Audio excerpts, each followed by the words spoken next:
Hey guys, welcome back to my channel say yes to literature. Guys, आज का जो हमारा वीडियो होने वाला है वो एक कंटिन्यू वीडियो होने वाला है। इसका पार्ट 1 मैं पहले अपलोड कर चुकी हूँ। अगर आपने वो नहीं देखा है तो डिस्क्रिप्शन में उसका लिंक मेंशन कर दूंगी, आप वहां से उसे देख सकते हैं। अगर गाइस आपको मेरे वीडियोस अच्छे लगते हैं तो प्लीज़ मेरे चैनल को लाइक कीजिए, शेयर कीजिए, सब्सक्राइब कीजिए और अपने फ्रेंड्स के साथ शेयर कीजिए ताकि उनको भी इससे काफ़ी एडवांटेज हो सके। गाइस, जैसे कि आप देख सकते हैं, ये मेरे हैंड रिटन नोट्स है जिनसे पढ़कर मैंने अपने खुद का यूजीसी नेट का एग्जाम अपने फर्स्ट अटेम्प्ट में क्वालिफाई किया है with a very good percentile. And I hope कि मेरे ये नोट्स आप लोगों के लिए भी काफ़ी हेल्पफुल होंगे। ठीक है गाइस, तो इन्हें अपने फ्रेंड्स के साथ भी शेयर कीजिए। और गाइस, ये जो मेरे नोट्स है मेरा टेलीग्राम पे चैनल है से यस टू लिटरेचर, वहाँ पे शेयर करती हूँ, तो आप वहाँ से जाकर इन सारे वीडियोस को देख सकते हैं। ठीक है गाइस, और मैं पार्ट 1 की बात करूँ तो मैं इसका जो प्री आफ्टर इंडिपेंडेंस हमारी एजुकेशन सिस्टम है इंग्लिश का, उसके लिए कवर कर चुकी हूँ। ठीक है गाइस, तो इसी का पार्ट 2 आज शुरू करते हैं। ठीक है, इस सेशन को शुरू करते हैं। तो जैसे कि आप देख सकते हैं स्क्रीन पर, मैं एनईपी 1968 कवर करवा चुकी थी। उसके बाद मैंने 1964 टू 66 में जो कोठारी कमीशन आया था वो भी पूरा कवर करवा चुकी थी अच्छे से। उसके सारे की फैक्ट आई होप आपको समझ आए होंगे। अगर आपको अच्छे लगे तो मुझे मैसेज में बताइएगा, और अगर आपको कोई प्रॉब्लम है, कोई चीज़ में डाउट है किसी भी पॉइंट पे, तो वो भी मुझे आप बता सकते हैं। ठीक है। अब है गाइस हमारा कॉन्करेंट लिस्ट 1976। ठीक है गाइस, ये जो एजुकेशन पॉलिसी आई थी वो 1968 में, उसके बाद ही आया था। एक्चुअली ये उसी में थोड़ा सा ऐड करने के लिए था, ज़्यादा कुछ चेंजेस नहीं थे, ज़्यादा कुछ इसमें नया नहीं था। कुछ एकाध सेक्शंस वगैरह ऐड करने थे उसी 1960 जो एजुकेशन पॉलिसी थी उसी में, उसी के लिए एक तरीके से रिफॉर्म करने के लिए और एड ऑन करने के लिए आया था ये। तो guys, means equal participation of state and central government. एक तो इसमें फेडरल सेटअप हुआ था कि स्टेट और सेंट्रल गवर्नमेंट में जो एजुकेशन सिस्टम में रिफॉर्मेशन से उसकी जो पावर ट्रांसफर है वो इक्वल कर दी गई थी। ठीक है गाइस, तो ये एंट्री नंबर 25 में आया था, 42 अमेंडमेंट थी और शेड्यूल नंबर 7 था। ठीक है, इसे हम कह सकते हैं मिनी कॉन्स्टिट्यूशन। के बाद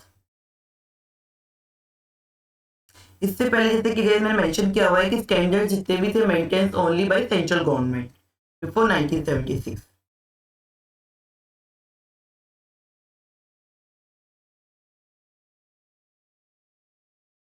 मैं कोठारी कमीशन पूरा कवर करवा चुकी हूँ आपको guys.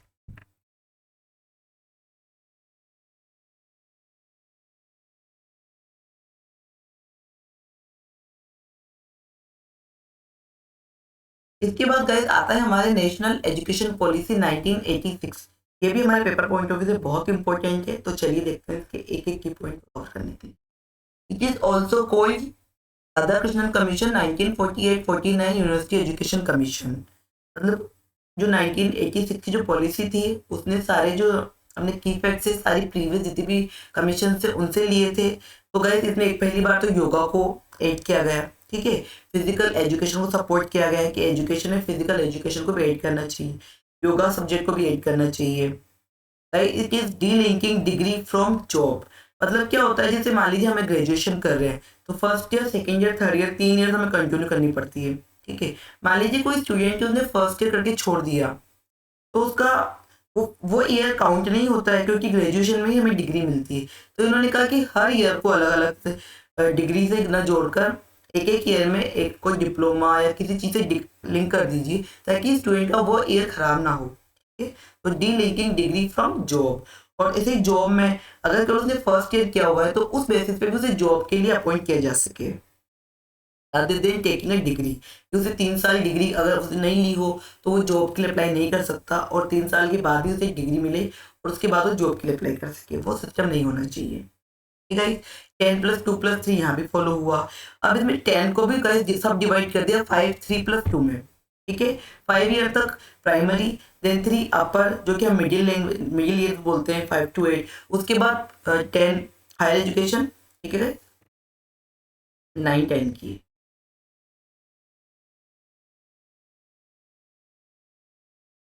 Is the most comprehensive policy भी कहा जाता है क्योंकि it cover every aspect of life. मतलब अगर मैं आपको ट्रिक में दूं कि कौन सी एजुकेशन पॉलिसी से सपोर्ट है, मान लो कोई एग्जाम में क्वेश्चन आ जाता है कि डिस्टेंस एजुकेशन किससे रिलेटेड है, कौन सी एजुकेशन पॉलिसी है, ST OBC एजुकेशन। तो गाइस अगर आपको बिल्कुल आइडिया नहीं है कि किससे हो सकता है, तो अगर आप और ट्रिक से आप तुक्का लगाना चाहते हैं, तो मैं सजेस्ट करूंगी आपको आप जो NEP 1986 है आप उसी पे लगाइए, क्योंकि इसमें सब तरह के पॉइंट्स को कवर कर लिया गया है। तो मोस्ट प्रोबेबली यही आंसर होना चाहिए आपका। ठीक है, अगर आपने कुछ नहीं पढ़ा है तो। ठीक है, तो गाइस इसमें कौन कौन सी चीज को कवर किया गया है? Distance education, physical education, operation black board. जैसे गाइस मैंने हाईलाइट भी किया हुआ है, क्योंकि मान लीजिए क्वेश्चन आता है कि ऑपरेशन ब्लैक बोर्ड कौन से कमीशन से रिलेटेड है, तो ये हमारे नेशनल एजुकेशन पॉलिसी 1986 से रिलेटेड है।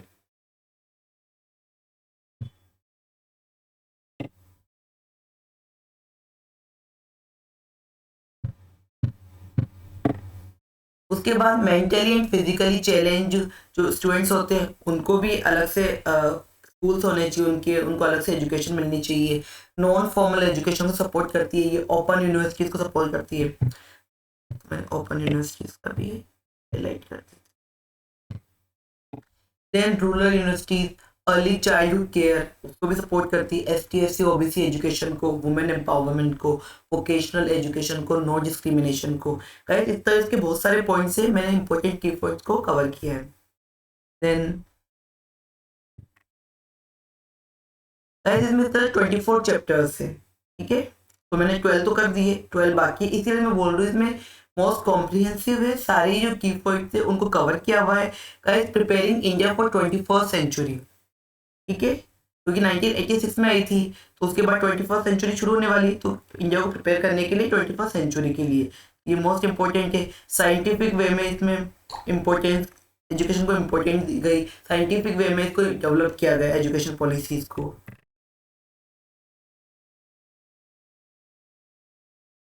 रिव्यू 1989 गाइस, NEP जो 1986 आई थी उसके बाद रिव्यू 1980 आई थी, उसी में रिव्यू करने के लिए support women education is vital component to secure equality and social justice. ठीक है, टू रिव्यू करने के लिए फिर आचार्य रामामूर्ति ने कमीशन बिठाई। ठीक है, उसी के बाद 1990 में रिपोर्ट पेश की गई NEP 1986 के बेसिस पे ही।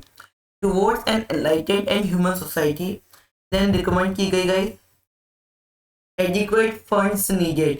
देखो इसमें ये बताया गया कि कॉन्क्रीट फंड्स नीडेड है, अगर हम NEP 1986 को फॉलो करना चाहते हैं, उसे अप्लाई करना चाहते हैं, तो जो प्रोग्राम डेवलप्ड हुए हैं उसके अंदर जैसे ST SC women education, tribal education, तो उनके लिए एडुकेट फंड्स की यहाँ पे बात की गई। ठीक है, और ये बेस बनी POA के लिए, जो पॉइंट ऑफ एक्शन है रिकमेंड सेम थ्योरी 1992। उसके बाद कई जनार्दन रेड्डी 1992 की कमेटी भी बैठी थी। ठीक है, इस तरह काफी सारी इससे रिलेटेड छोटी छोटी कमेटी बैठी। उसके बाद गई गरनाम कमेटी 1993 आई, उसमें फोकस किया गया unchecked growth of deemed universities. कई जितनी भी डिम्ड यूनिवर्सिटीज होती है, ठीक है, जो प्राइवेट यूनिवर्सिटीज है, तो उनकी ग्रोथ पर चेक किया गया है कि या तो उन्हें अच्छे से सेट कर लिया जाए या फिर उन्हें रिमूव कर दिया जाए। ठीक है, बेस्ड ऑन हायर एजुकेशन। इसमें गए एकेडमिक एक्सीलेंस पर ध्यान दिया गया, marks got replaced with grades. देखो तो जी से जी आप ऐसे कर सकते हैं, गनम का हमने ले लिया जी। ठीक है, और यहाँ पर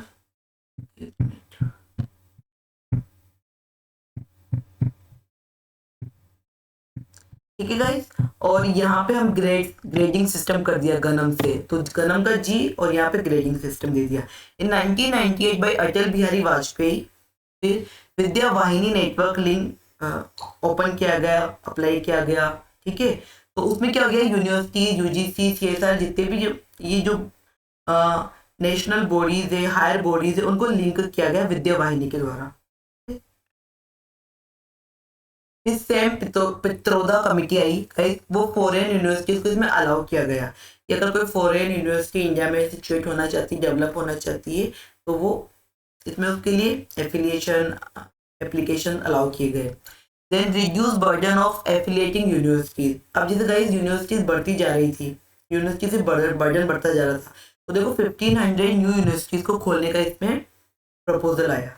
ठीक है। और इसमें NKC, गाइस NKC ये टर्म आप अच्छे से लर्न कर लीजिए क्योंकि ये बार बार यूजीसी का फेवरेट टॉपिक है। बार बार ये टर्म के रूप में या सैम पित्रोदा कमेटी में किस चीज को सपोर्ट किया गया, ये बार बार क्वेश्चन आता है। ठीक है, तो हाईलाइट कर देते NKC, NKC कमीशन, ठीक है, नेशनल नॉलेज कमीशन, जो 13 जून 2005 को डेट भी याद कर लीजिए आप। इसके बाद गाइस आई थी यशपाल कमेटी, ठीक है। तो यशपाल कमेटी गाइस दो बार आई है, एक 1993 में, एक 2009 में, ठीक है। तो 1993 वाली थी guys, relate with school education learning without burden. जैसे कि हमारे सभी जितने भी है ना थियरीज के जॉन डुई और ये सब कहते हैं कि एजुकेशन का सिस्टम ऐसा होना चाहिए कि उसे बर्डन ना हो, बच्चा अपनी मर्जी से खेल खेल में सीखे, ठीक है। ये उसी थीम पर थी, लर्निंग विदाउट बर्डन। और 2009 में जो आई थी रिलेटेड विद हायर एजुकेशन, ठीक है गाइस, इसमें commission for higher education research को भी सपोर्ट किया गया। ये हायर एजुकेशन की सुपर रेगुलेटरी बॉडी थी जिसको सेटअप की गई थी। इसने कहा कि स्टॉप द डीम्ड यूनिवर्सिटी इधर कंप्लीटली या तो उन्हें बंद कर दिया जाए या कंप्लीटली स्टॉप कर दिया जाए, स्क्रैप कर दिया जाए, या फिर प्रॉपर्ली सिचुएट कर दिया जाए, सपोर्ट कर लिया जाए। यशपाल कमेटी 2009 में जो इसके एक्स्ट्रा इफेक्ट्स कवर कर लेते हैं। Research should be compulsory. अब जैसे कहीं हायर एजुकेशन का पार्ट हम जानते हैं कि रिसर्च होता है, तो इसमें रिसर्च को सपोर्ट किया गया। One super regulatory body which replace all small bodies, इसका कॉन्सेप्ट लाया गया। नो डिस्क्रिमिनेशन ऑन फंडिंग, ठीक है। हायर स्कॉलरशिप को स्कॉलरशिप दी जानी चाहिए अगर कोई हायर एजुकेशन करता है, ठीक है। और इसमें स्टेट का एग्जाम, जो भी स्टेट लेवल एग्जाम्स होते हैं, नेट के एग्जाम्स होते हैं, वो उसमें वो होने चाहिए, ये सपोर्ट किया गया। कोई भी एंट्रेंस एग्जाम जो हाई लेवल का होता है, ठीक है गाइस। इस तरह से हमारा आफ्टर इंडिपेंडेंस जो एजुकेशन सिस्टम है इंग्लिश का या फिर जितना भी एजुकेशन सिस्टम है वो इसमें प्रपोजल दिए गए। मैंने आई होप सारे की फैक्ट्स और की पॉइंट्स को कवर कर लिया है। अगर आपको गाइस ये सेशन अच्छा लगा तो मुझे कमेंट बॉक्स में बताइए। आज के लिए बस इतना ही, मिलते हैं नेक्स्ट वीडियो में, तब तक के लिए बाय, टेक केयर।